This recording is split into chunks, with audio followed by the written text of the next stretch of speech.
대한제국의 고종태왕제와 순종효왕제를 모신 경기도 남양주의 홍유릉은 대한제국이 묻혀있는 곳이다.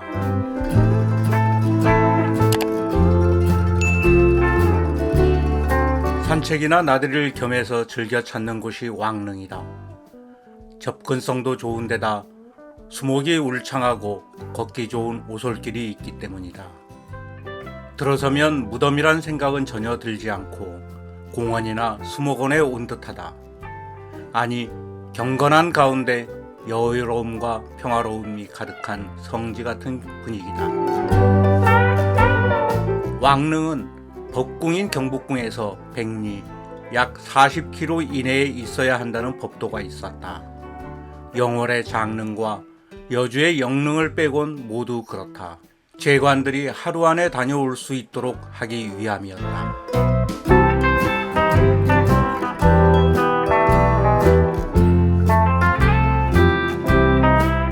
홍릉 연지는 입구에서부터 홍살문까지 가는 거리 전에 있다. 연지는 다른 연못의 형태와 다른 천원 지방, 밖은 땅을 상징하는 사각형이고 안은 하늘을 상징하는 원형의 연못이 아닌 가운데 둥그런 섬을 두고 연못 전체의 형태도 원형이 원지원도 형식의 연못이 조성되어 있다.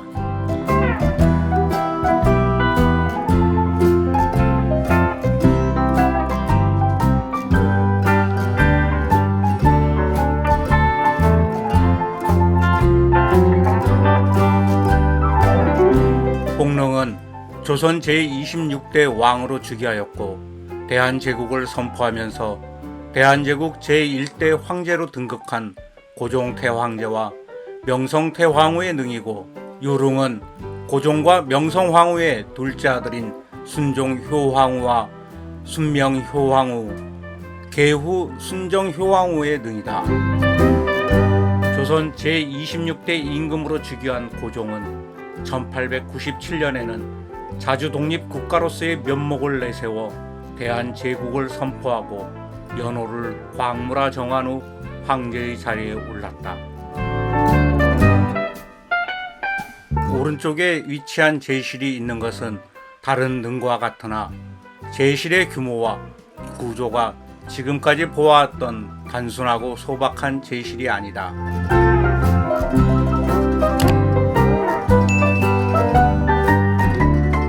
행랑채와 부속 건물들을 사방에 거느리고 재관들의 제사 준비, 휴식을 위한 장소 등으로 쓰였을 법한 고급 살림집형의 드넓은 제실이다.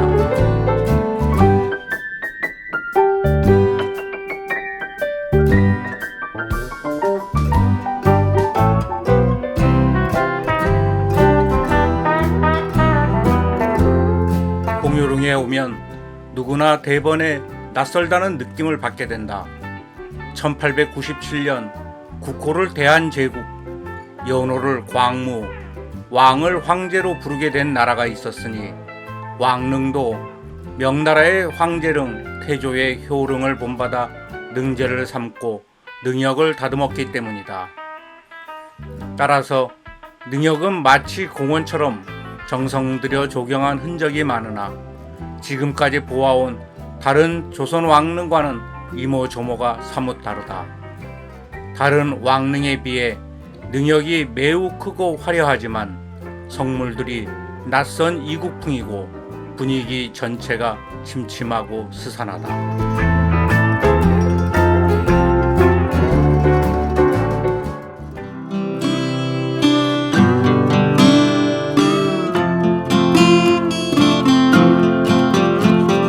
홍살문에서 침전으로 드는 참도 양옆에 기립해 줄 서 있는 커다란 성물들은 더욱 이색적이고 파격적이어서 도무지 정감이 가지 않는다.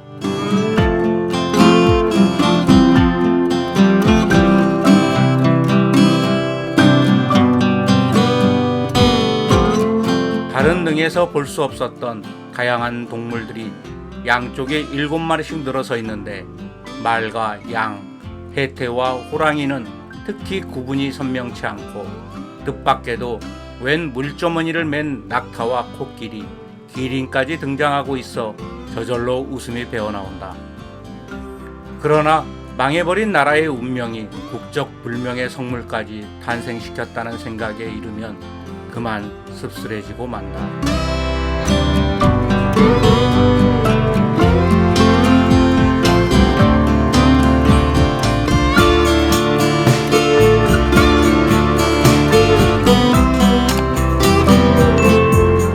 동물들의 옆을 이어 침전 앞에는 머리에 금관을 쓴 무관과 문관이 서 있는데 석인의 형상도 조각솜씨가 매우 도식화되어 있고 경직성이 강해서인지 동양인은 분명하나 이방인의 모습이 완연하다. 게다가 키가 385cm나 되는 기다란 거인이어서 우스꽝스럽기까지 그지없다.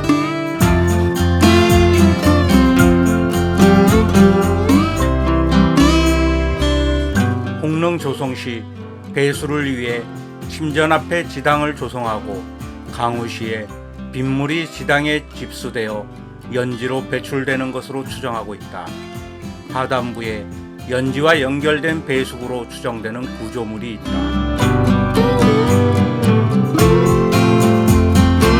홍산문 정면에는 다른 등에 있던 정자각은 없고 갑자기 정면 5칸, 측면 1칸짜리에 큼지막한 일자형 건물이 놓여 뒤편의 봉분을 완전히 가리고 있다.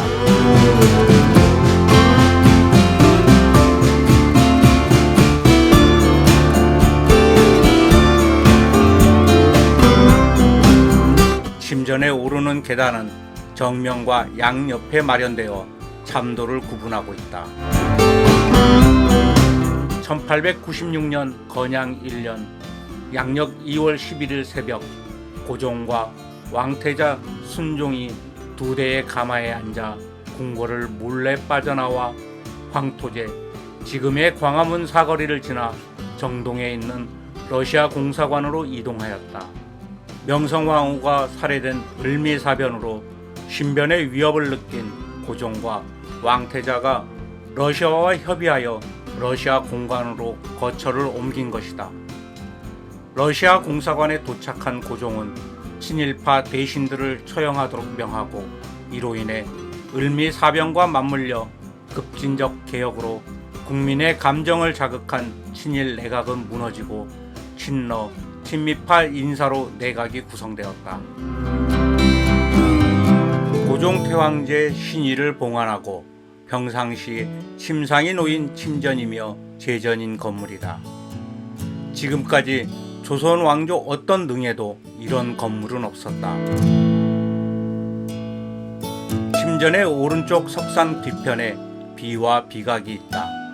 비각에는 대한제국의 고종 태왕제의 비문이 있지만 여느 능의 비에서 보던 뒷면에 음기라고 하는 능의 주인의 행적을 기리는 글이 없는 비이다.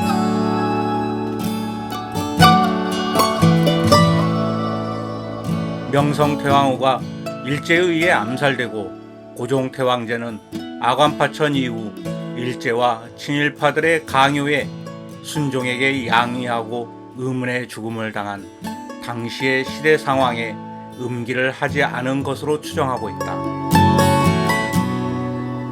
비각 옆으로는 곡장이 둘러쳐진 우물이 있다.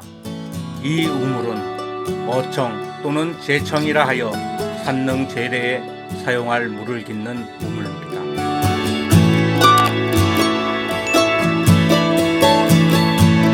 곡장 안의 봉구는 화려한 병풍석이 감싸안고 있으며 화문으로 장식한 난간석이 각을 이루고 있는데 현종 이후 다시 등장한 병풍석과 난간석이다.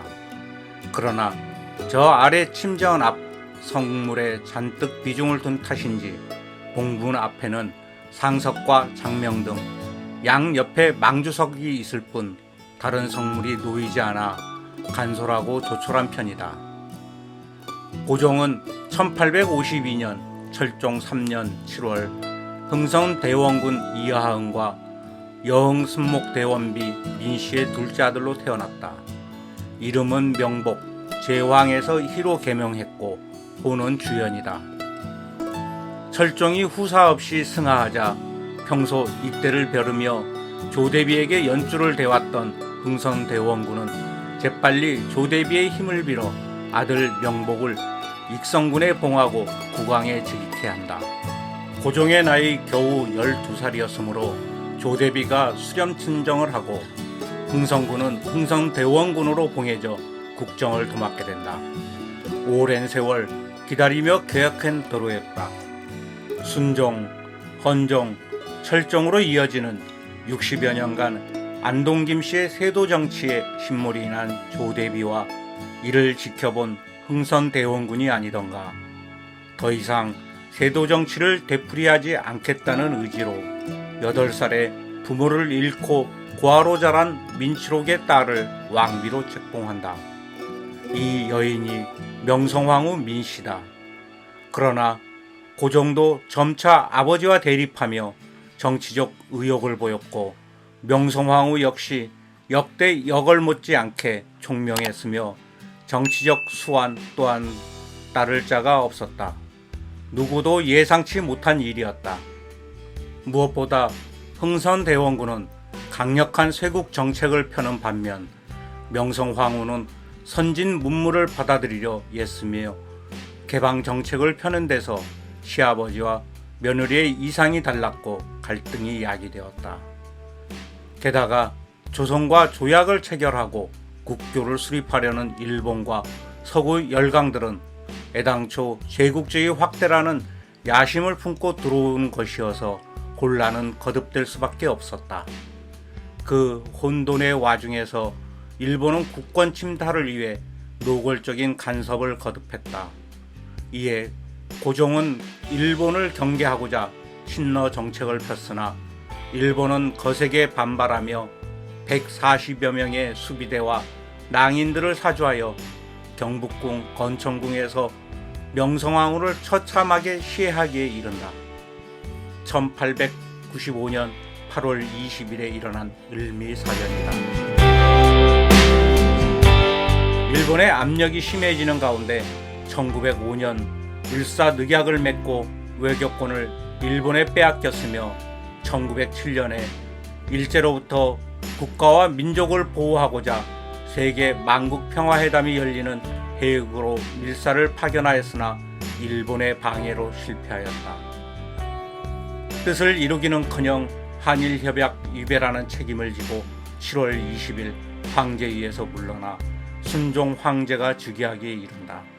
1910년 한일합병 이후 고종 태왕제는 이태왕으로 불리다가 1919년 1월 21일 경운궁 함령전에서 세수 67세로 눈을 감는다. 고종의 죽음에 대해 일인들의 독살설이 강하게 나돌면서 이를 계기로 독립운동이 가속화되었고 며칠 후 3.1운동이 일어난다. 고종 태왕제는 3월 4일 금곡동 서양 언덕에 묻히면서 명성황후의 능도 고종의 곁으로 천장하였다.